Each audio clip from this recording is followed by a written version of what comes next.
ඉතින් කොහොමද ඔයාලට? ඉතින් එන්න එහෙනම් අද අපිත් එක්ක පෝක් කරි එකක් හදාගන්න. කරි එකක් කිව්වට මේක කරි එකක්වත් නෙමෙයි, ස්ටේක් එකකුත් නෙමෙයි. මට ආසයි කියලා හිතුන විදිහට හදාගත්ත එකක් තමයි මේ. ඉතින් එන්න අපි වීඩියෝ එකත් එක්ක එකතු වෙලා බලමු මං කොහොමද අද අපේ පෝක් කරි එක හදාගන්නේ කියලා.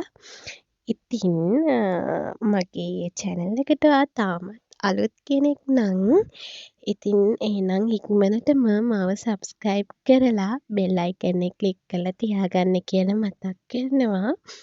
එතකොට ඔයාට පුළුවන් මම ලස්සන වීඩියෝ එකක් දාපු ගමන් ඉක්මනටම බලන්න. ඉතින් ඉස්සෙල්ලාම මම මේ විදිහට අපේ කරි එක හදාගන්න ඕන කරන ඉන්ග්‍රීඩියන්ට්ස් ටික මේ විදිහට හොදලා කපා ගන්න තමයි යන්නේ. ඉතින් එහෙනම් බලමු අද මේ අමුතු කෑම එක කොහොමද මම හදන්නේ කියලා. ඉතින් ඇත්තටම මේක අර ඉක්මනට ලේසියෙන් හදාගන්න පුළුවන් එකක් තමයි. මොකද අපි සාමාන්‍යයෙන් පෝක් කරි එකක්, බ්ලැක් පෝක් කරි එකක් හදනකොට ඔයාලා දන්නවා ඉතින් ටිකක් වෙලා යනවා. ඒ වගේම තමයි බිස්ටේක් එකත්. මේ කරි එකට එහෙම ලොකු වෙලාවක් යන්නේ නැහැ. පෝක් ටික මැරිනේට් වෙන වෙලාව තමයි යන්නේ. අර ටිකක් වැඩිපුර වෙලාවක් යනවා නම් ඉතින් අපිට ලිපේ තැම්බෙන්න මහා ලොකු වෙලාවක් යන්නේ නැහැ මේ කරි එක හදනකොට.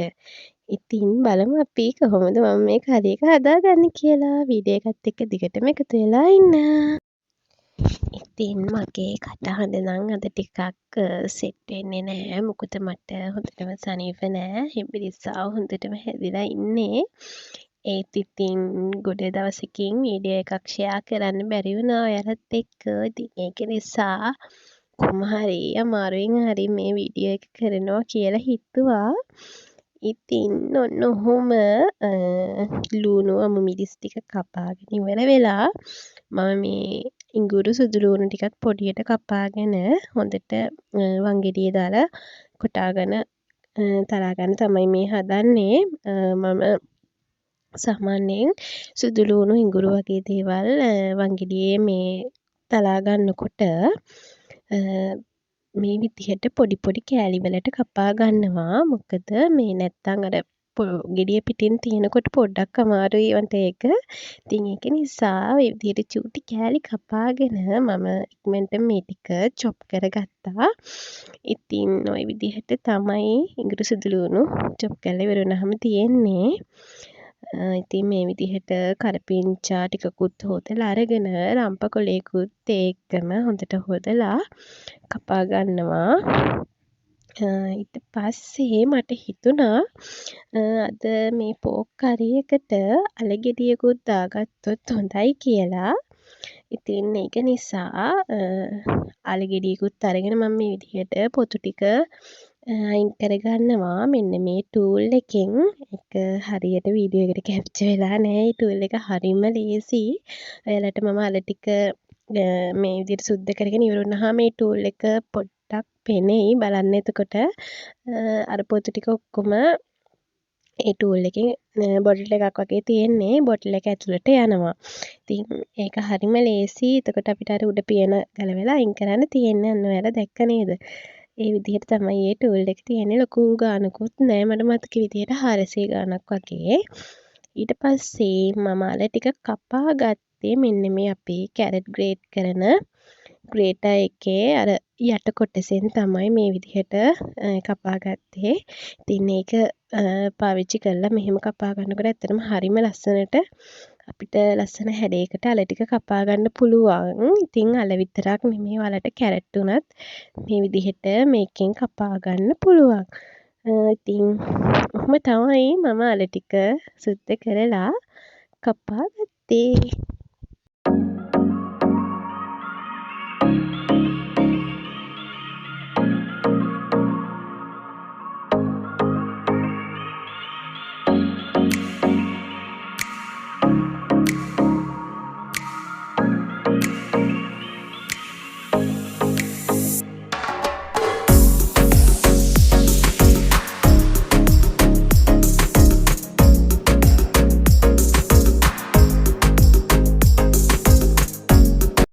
මේ විදිහට ලූණු, සුදු ලූණු, ඉඟුරු, කරපිංචා, රම්පා, ඒ වගේම අමු මිරිස්, අල, කුරුඳු පොතු කෑල්ලක්, ඒ වගේම කරාබු නැට්ටක් වගේ දේවල් අපිට ඕන වෙනවා. ඉතින් ඊට පස්සේ ඔන්න අයියා මට පෝක් ටික පොඩියට කපලා දුන්නා. ඉතින් ඒක මම දැන් මේ මැරිනේට් වෙන්න තියන්න තමයි හදන්නේ. මේ විදිහට කහ කුඩු පොඩ්ඩක් දාගන්නවා මම. ඉතින් තව මම මේකට අමු තුන පහ, ඒ වගේම මිරිස් පොඩ්ඩක්, ගම්මිරිස් ටිකක් වැඩිපුර, ඒ වගේම ඉඟුරු සුදු ලූණුත් මම මේ පෝක් ටිකටම දාගන්නවා අපි කොටාගත්ත ටිකෙන් හරියටම භාගයක් වගේ වෙන්න. ඉතින් ඔය ටික දාලා ඊට පස්සේ විනාගිරිත් පොඩ්ඩක් දාගන්නවා. ඉතින් මට මේ වෙලාවේ ලුණු දාන්න අමතක වෙනවා. ඉතින් ඒ නිසා මම ලුණු ටික එකතු කරගත්තේ අපේ කරි එක හදන වෙලාවේ තමයි. හැබැයි ඉතින් එහෙම වුණා කියලා කිසිම රසයේ වෙනසක් නම් තිබුණේ නැහැ. ඔය විදිහට මම පෝක් ටික හොඳට අතින් කලවම් කරනවා.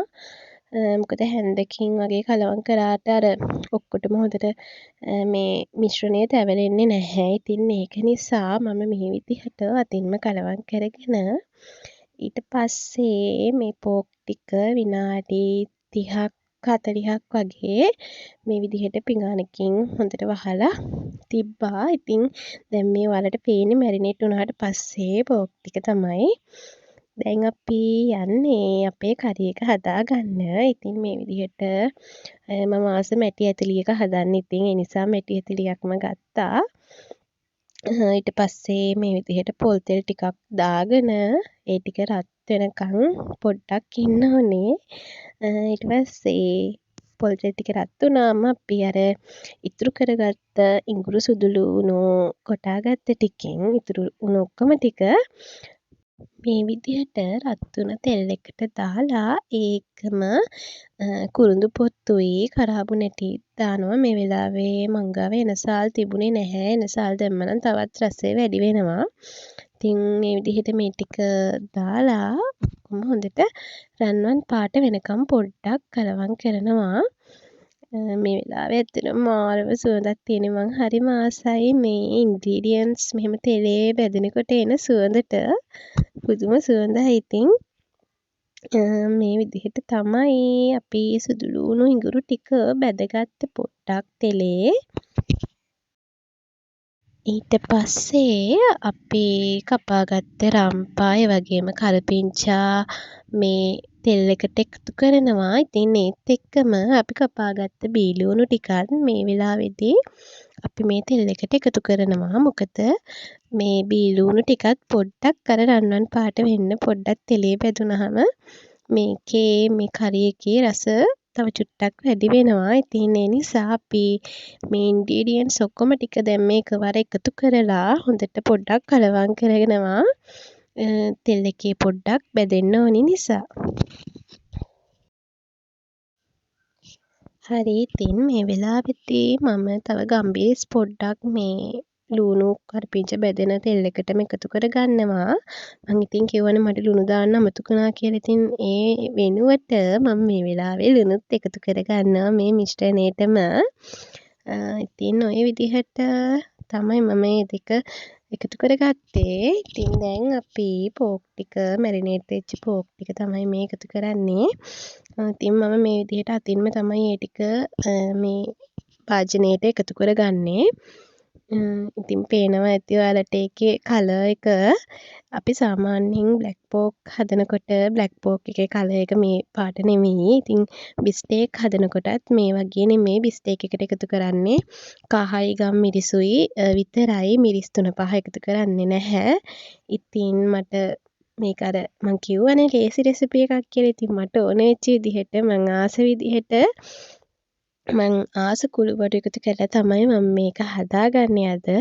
ඉතින් මේ විදිහට පොඩ්ඩක් හොඳට කලවම් කරලා අපි ඊට පස්සේ අපේ කපාගත්තු අල ටිකත් මේකට එකතු කරලා අපේ අර පෝක් එක මැරිනේට් වෙන්න තිබ්බ භාජනය තියෙනවනේ. අන්නේ භාජනය දැන් අර හොඳට මිරිස් 3-5 ටික තැවරිලා තියෙන්නේ. ඉතින් ඒක නිසා ඒ භාජනයටම වතුර පොඩ්ඩක් එකතු කරලා වතුර සාමාන්‍යයෙන් අඩු කෝප්ප එකයි කාලක් ඒ වගේ ප්‍රමාණයක් එකතු කරලා හොඳට ඒක කලවම් කරලා මේ පෝක් ඇතිලියටම දානවා. එතකොට අර අපි නිකන් වතුර දානවට වැඩිය අපිට අර හොඳ රසයක් එනවා. මොකද අපේ අර අපි දාගත්ත ඉන්ග්‍රීඩියන්ට්ස් ටික ඔක්කොම අර තියෙන්නේ තැවරිලා අපි මේ පෝක් ටික මැරිනේට් වෙච්ච භාජනය නිසා. ඉතින් ওই විදිහට තමයි මම අද පෝක් එක හදාගත්තේ. ඉතින් ළමයි මට මේක ඉදුණට පස්සේ වීඩියෝ එකක් ගන්න ඇත්තටම අමතක වෙලා. මම හිතුවේ අරගෙන ඇති කියලා ඒත් මට ගන්න අමතක වෙලා. ඉතින් කරන්න දෙයක් නෑ. ඉතින් මොනවා කරන්නද? ඉතින් මේක මේ විදිහට වහලා තමයි මම ඉදෙන්න තිබ්බේ. ඊට පස්සේ ඉතින් මට කන්න ඕන උනේ පෝක් එක්ක සුදු බත්. ඉතින් ඔන්න ඔය විදිහට තමයි ඉදුණම තිබ්බේ. මේක විතරයි මට වීඩියෝ ක්ලිප් එකකට අරගන්න පුළුවන් වුණේ. ඉතින් ඇත්තටම හරිම රසයි. ඔයාලත් මේක try කරලා බලන්න. එහෙනම් ඉතින් ගිහින් එන්නම් අදට. bye.